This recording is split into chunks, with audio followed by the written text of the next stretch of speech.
Hello friends, welcome to my channel ভ্রমণ ক্রীড়া।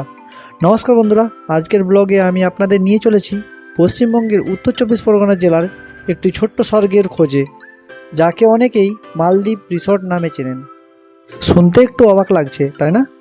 কিন্তু আসুন দেখি এখানে কিভাবে প্রাকৃতিক সৌন্দর্য এবং আধুনিক বিনোদনের মিলনে একটি চমৎকার অভিজ্ঞতা আপনার জন্য অপেক্ষা করছে। তো বন্ধুরা, আপনারা কি এই টাকি মালদ্বীপ রিসর্টে কোনোদিন এসেছেন? যদি এসে থাকেন তাহলে অবশ্যই কমেন্টে জানাবেন, আর ভিডিওটি ভালো লাগলে অবশ্যই লাইক করে দেবেন, সাথে সাবস্ক্রাইবও করে নেবেন। তো ফ্রেন্ডস, সকালবেলা থেকেই আমরা যাত্রা শুরু করি ঠান্ডা বাতাস আর হালকা রোদের মধ্যে। কলকাতা থেকে উত্তর চব্বিশ পরগনা যেতে সময় লাগে 1.5 থেকে 2 ঘন্টা, যা বেশ আরামদায়ক।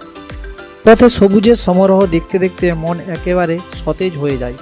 টাকি রাজবাড়ির পাশ দিয়ে হয়ে ইছেমতি নদীর তীরের সাইড দিয়ে হয়ে চলে এলাম টাকি মালদ্বীপ রিসর্টে। এই ইছেমতি নদীর ওপারে বাংলাদেশ দেখা যায়। ইছেমতি নদীর তীরে কাঁটার তার দিয়ে জড়ানো ভারত বর্ডার, আর ইছেমতি নদীর ওই পার প্রান্তে বাংলাদেশ বর্ডার। রিসর্টে ঢোকার সময় প্রথমেই যেটা চোখে পড়বে তা হলো বড় একটা লেক, যেখানে স্বচ্ছ জল আর তার উপর ছোট ছোট নৌকা ভাসছে। চারিদিকে নারকেল গাছের সারি এবং ঝিলমিল জল যেন সত্যিকারের মালদ্বীপের স্মৃতি মনে করিয়ে দেয়। রিসর্টের ডিজাইন বেশ আধুনিক, কিন্তু প্রাকৃতিক পরিবেশকে রক্ষা করেই তৈরি।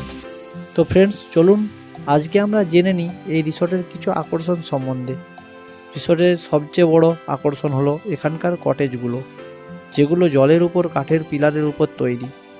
কটেজগুলির ভিতরে গেলে কাঠের সুবাস আর তার আধুনিক সুযোগ সুবিধা একসাথেই পাবেন। প্রতিটি কটেজের সাথে ব্যক্তিগত বারান্দা রয়েছে, যেখানে বসে সূর্যাস্ত দেখার অভিজ্ঞতা অতুলনীয়। রিসর্টের রেস্টুরেন্টে আপনাদের জন্য অপেক্ষা করছে সুস্বাদু বাঙালি এবং আন্তর্জাতিক খাবারের এক দারুণ মেলবন্ধন।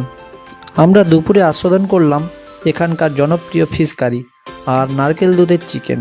মিষ্টি হিসাবে থাকলো ছানার মালপোয়া, যা একেবারে মুখে লেগে থাকার মতো, যেখানে নৌবিহার, সুইমিং পুল এবং যোগব্যায়াম সেশন সেবার মতো বিভিন্ন বিনোদনের ব্যবস্থা রয়েছে। যারা প্রকৃতিপ্রেমী তারা আশেপাশের বাগান এবং পাখির ডাক শুনে সময় কাটাতে পারেন। এই মালদ্বীপ রিসর্ট একদিনের জন্য হলেও যেন আপনাকে এক নতুন পরিবেশে নিয়ে যায়। প্রাকৃতিক আর আধুনিকতার মেলবন্ধনে এখানে সত্যি অসাধারণ। আশা করি আপনাদের এই ব্লগ ভালো লেগেছে। যদি লেগে থাকে তবে লাইক, শেয়ার এবং চ্যানেল সাবস্ক্রাইব করতে ভুলবেন না। ধন্যবাদ। আবার দেখা হবে নতুন কোনো ব্লগে। ততদিন ভালো থাকুন, সুস্থ থাকুন আর আমার সঙ্গে সর্বদাই জুড়ে থাকুন। আর ভিডিওটি শেষ পর্যন্ত দেখার জন্য অসংখ্য ধন্যবাদ।